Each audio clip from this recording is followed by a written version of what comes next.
আজকে আপনার সাথে একটা বিষয় নিয়ে কথা বলবো যে ফিজিওথেরাপি চিকিৎসকরা কি চিকিৎসা করে। এটা একটা কমন ব্যাপার, অনেকেই জানেন না, কিন্তু এটা সাধারণ মানুষের অনেকের অবগত নেই যে ফিজিওথেরাপি চিকিৎসকরা সাধারণত কী কী নিয়ে কাজ করে, কি কি রোগ নিয়ে কাজ করে, তো কি কি সমস্যা নিয়ে কাজ করে। তো এই নিয়ে আজকে আলোচনা করব। এক কথায় বলতে আমাদের মাস্কুলোস্কেলিটাল পেইন, হাড্ডি মাংসের যে ব্যথা, এই একটা ব্যাপার।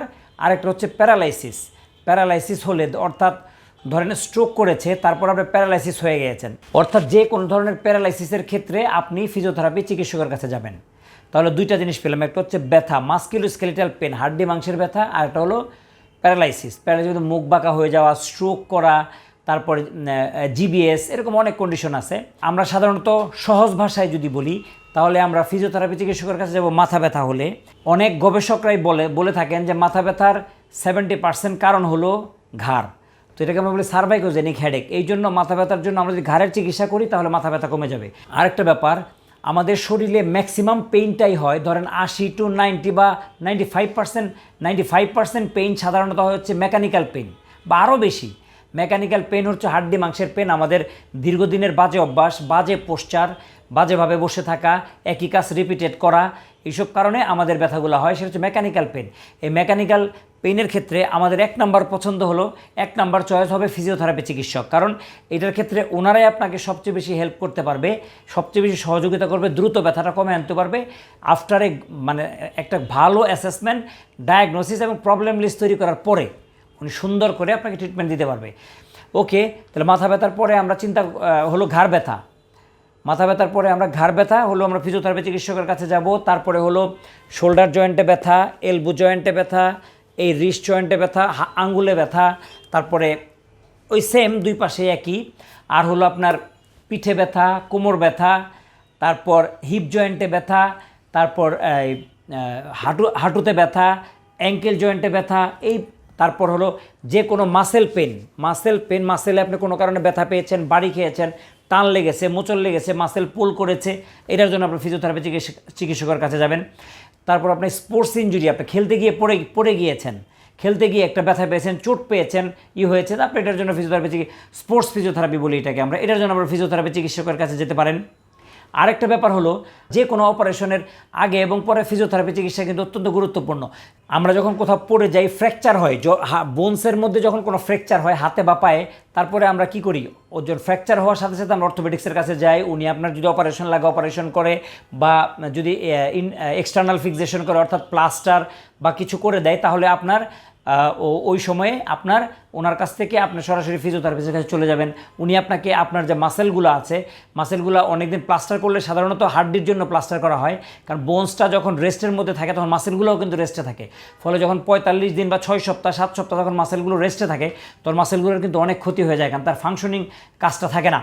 তো ফিজিওথেরাপি চিকিৎসক আপনাকে বলে দেবে যে প্লাস্টার করা অবস্থায় কিছু কিছু মাসেলের কাজ আছে যা আপনার এই ফ্র্যাকচারের কোনো ক্ষতি না করে আপনি সেখানে ট্রিটমেন্ট করাতে পারবেন, মাসেলগুলোকে ভালো রাখতে পারবেন।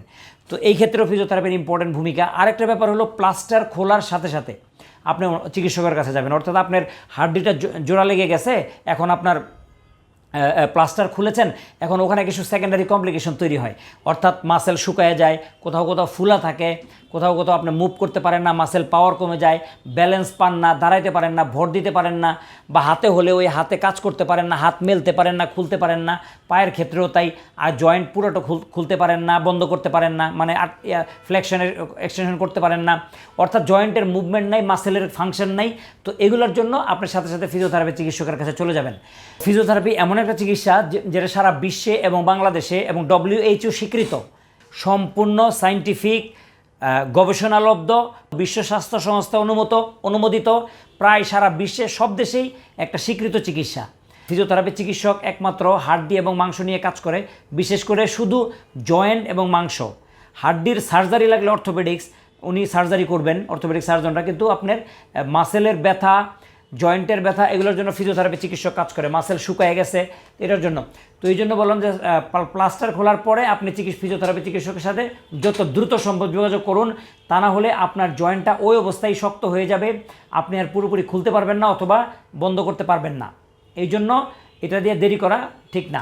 তারপরে আপনাকে বলেছি বিভিন্ন আরও অনেক অপারেশন আছে যেগুলোর ক্ষেত্রে ফিজিওথেরাপি চিকিৎসা লাগে। ইভেন আপনারা জানেন যে চেস্ট ফিজিওর ক্ষেত্রে ফিজিওথেরাপি অনেক গুরুত্বপূর্ণ। আমরা যদি চেস্ট ফিজিওথেরাপি দেই অনেক রোগীর কোনো ওষুধই লাগে না, অনেক পেশেন্টের অনেক ভালো হয়ে যায় আপনার শুধু চেস্ট ফিজিওথেরাপির মাধ্যমে, অর্থাৎ লাংসের কমপ্লিকেশনসটা অনেক কমে যায় চেস্ট ফিজিওথেরাপির মাধ্যমে। তারপর আমরা যখন অপারেশন করে বা সার্জারি করে যারা পোস্ট অপারেটিভ আইসিইউতে থাকে তাদের চেস্ট ফিজিওথেরাপি দিতে হয় যত দ্রুত সম্ভব। অর্থাৎ একজন ফিজিওথেরাপি চিকিৎসক উনি নির্ধারণ করবেন যে পেশেন্ট আইসিইউতে আনকনসাস আছে, কনসাস আর সেমি কনসাস যেভাবে আছে ওই অবস্থায় তাকে ফিজিওথেরাপি চিকিৎসা দিয়ে থাকেন তার কন্ডিশন অনুযায়ী, তার সিচুয়েশন অনুযায়ী ওভাবে উনি অ্যাসেসমেন্ট করে উনি সুন্দর একটা চিকিৎসা দিবেন।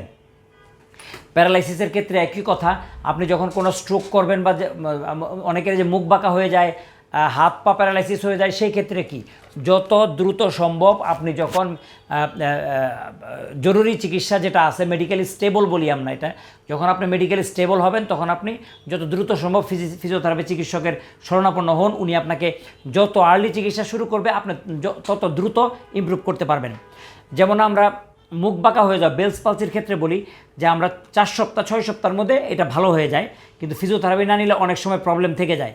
এই জন্য আমরা 4 থেকে 6 সপ্তাহ মানে প্রথম দিক থেকে 4 থেকে 6 সপ্তাহ একটানা ফিজিওথেরাপি নিলে রেজাল্ট অনেক ভালো পাওয়া যায়।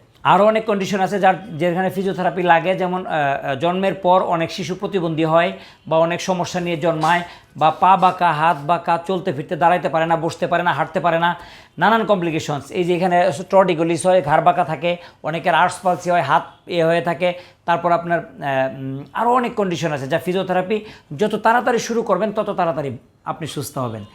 এই জন্য ফিজিওথেরাপিটা আপনারা ফার্স্ট প্রায়োরিটি মনে করে অনেক ক্ষেত্রে ম্যাক্সিমাম ক্ষেত্রে যারা এই কন্ডিশনগুলো আমি বললাম এগুলো ফার্স্ট প্রায়োরিটি মনে করে আপনার চিকিৎসা শুরু করলে রেজাল্ট ভালো পাবেন। আপনারা যদি এমন সময় আসলেন তখন ডিফর্মিটি হয়ে গেছে, তখন আমাদের অনেক কিছুই করার থাকে না, ফিজিওথেরাপি চিকিৎসা করা তখন অসহায় হয়ে থাকে। তো এই আরও অনেক কন্ডিশন আছে যেগুলো আমি আজকে বললাম না, নিশ্চয়ই অন্য কোনো ভিডিওতে বলবো। ধন্যবাদ সবাইকে। আসসালামু আলাইকুম রহমতুল্লাহি ওয়া বারাকাতুহু।